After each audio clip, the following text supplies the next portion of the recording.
Hello दोस्तों, नमस्कार। मैं रोहित कुमार बिंद्रा आप सभी का बहुत बहुत स्वागत करते हैं हमारे और आपके YouTube channel wifi Bindra study में। दोस्तों, आज की इस वीडियो में इंग्लिश ग्रामर पढ़ाने वाला हूं। और इंग्लिश ग्रामर में दोस्तों मैं कौन सा टॉपिक पढ़ा रहा था, use of verb to be पढ़ा रहा था, ठीक है। जिसमें मैं फ्यूचर टेंस के बारे में आपको बताने वाला था, ठीक है। जिसमें फ्यूचर टेंस के बारे में पढ़ने वाले हैं। और फ्यूचर टेंस की जो सहायक क्रिया होती है, याद रखिएगा, यूज ऑफ वर्ब टू में will be and shall be होती है, ठीक है ना। यहाँ पर दो सहायक क्रिया will be and shall be. तो याद रखिएगा, जब कर्ता आई तथा बी होगा तो वहाँ पर आप शैल बी का प्रयोग करेंगे। बाकी अन्य कर्ताओं के साथ आप सहायक क्रिया विल बी का प्रयोग करेंगे, ठीक है दोस्तों। तो ध्यान से देखिएगा, यहाँ पर बताते हैं उदाहरण नंबर पहला, ठीक है ना। मैं व्यस्त नहीं रहूँगा, ठीक है। और यहाँ पर देखिए मैंने हेडिंग लगाया नेगेटिव सेंटेंस, नकारात्मक वाक्य, ठीक है। तो नेगेटिव सेंटेंस का कुछ उदाहरण समझने वाले हैं, तो आपको ध्यान से देखना है। बस नेगेटिव सेंटेंस में जो वाक्य होगा वह नॉट के बाद बी लगेगा। जो विल बी है ना, तो विल के बाद नॉट, नॉट के बाद बी लगा देंगे बस, ठीक है ना। तो ध्यान से देखिए, मैं व्यस्त नहीं रहूँगा। तो देखिए कर्ता आई है, कर्ता आई है मतलब मैं, तो यहाँ पर हम शैल बी का प्रयोग करेंगे, ठीक है ना। तो लिखेंगे सबसे पहले आई शैल। इसके बाद दोस्तों शैल बी नहीं लिखेंगे, नॉट लिखेंगे, क्योंकि नहीं है ना। तो नॉट बी, ठीक है ना, not be, I shell not B. इसके बाद दोस्तों व्यस्त का अंग्रेजी क्या होता है, बीजी, BUSY, फुल स्टॉप, ठीक है ना। आई शैल नॉट बी बीजी, इसका अंग्रेजी कंप्लीट हो गया, ठीक है ना। ध्यान से देखिएगा, उदाहरण नंबर दूसरा लेते हैं। हम लोग प्रसन्न नहीं रहेंगे, हम लोग प्रसन्न नहीं रहेंगे, ठीक है। तो यहाँ पर देखा जाए तो हम लोग आया है, तो हम लोग के लिए अंग्रेजी कौन सा लगाएंगे, अरे सॉरी, हम लोग के लिए जो सहायक क्रिया है आप शैल बी का प्रयोग करेंगे, ठीक है ना। तो यहाँ पर हम लोग का अंग्रेजी क्या होता है, वी होता है, वी शैल। इसके बाद नॉट लगाएंगे तब बी लगाएंगे, ठीक है दोस्तों। याद रखिएगा, नॉट है तो नॉट के बाद बी लगाएंगे, ठीक है ना। प्रसन्न का मतलब क्या होता है दोस्तों, happy, HAPPY, happy, full stop, ठीक है ना। प्रसन्न का अंग्रेजी का होगा हैप्पी, ठीक है। We shall not be happy. उम्मीद है कि यहाँ तक समझ में आपके आ गया होगा। अब उदाहरण नंबर कौन सा देखते हैं दोस्तों, उदाहरण नंबर तीसरा देखते हैं। उदाहरण नंबर तीसरा, तुम उपस्थित नहीं रहोगे, तुम उपस्थित नहीं रहोगे।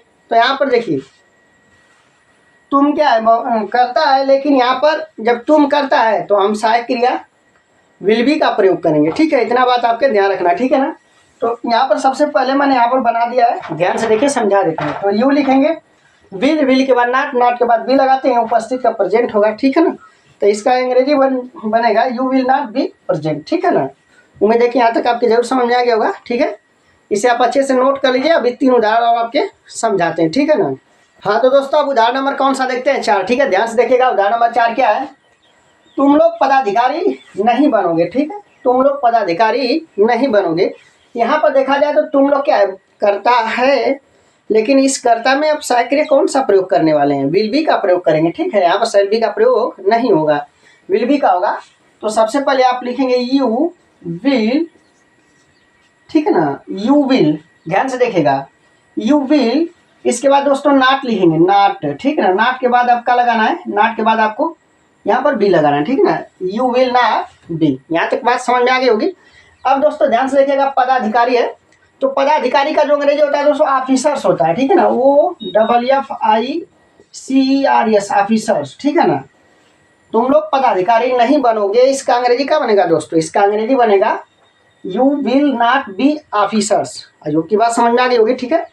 अब आते उदाहरण नंबर कौन सा, 5, वह नर्स नहीं बनेगी, वह नर्स नहीं बनेगी, ठीक है ना। तो ध्यान से देखिएगा, तो वह नर्स नहीं बनेगी, इसका अंग्रेजी सबसे पहले लिखेंगे तो सी लिखेंगे, सी विल नॉट। इसके बाद नॉट के बाद दोस्तों बी लगाएंगे, ठीक है ना। अब नर्स का क्या होता है दोस्तों, याद रखना, नर्स का क्या होता है, नर्स ही होता है, यानी URSE, नर्स, ठीक है ना। ये नर्स यानी URSE, नर्स, ठीक है ना, फुल स्टॉप, ठीक। वह नर्स नहीं बनेगी, इसका अंग्रेजी क्या बनेगा दोस्तों, she will not be a nurse. आयो की बात समझ में आ गई होगी, ठीक है। अब आते उदाहरण नंबर कौन सा, 6, पानी ताज़ा नहीं होगा, पानी ताज़ा नहीं होगा, ठीक है ना। तो सबसे पहले हम क्या लिखेंगे, पानी का अंग्रेजी लिखेंगे the water will not B, ठीक है। यहाँ तक समझ में आपकी बातें आ रही होगी, the water will not B. और ताज़ा का क्या होगा अंग्रेजी दोस्तों, याद रखिएगा, ताज़ा का फ्रेश होता है, ठीक है ना। FRESH fresh, full stop. ठीक, याद रखिएगा दोस्तों, पानी ताज़ा नहीं होगा, इसकी अंग्रेजी क्या बनेगा दोस्तों, याद रखिएगा, the water will not B fresh. ठीक है, उम्मीद है कि यहाँ तक आपके जरूर समझ में आएगा दोस्तों। यदि यह वीडियो आपके अच्छा लगा होगा तो लाइक शेयर एंड सब्सक्राइब जरूर करिएगा। फिर मिलते हैं अगले वीडियो में। जय हिंद, जय भारत।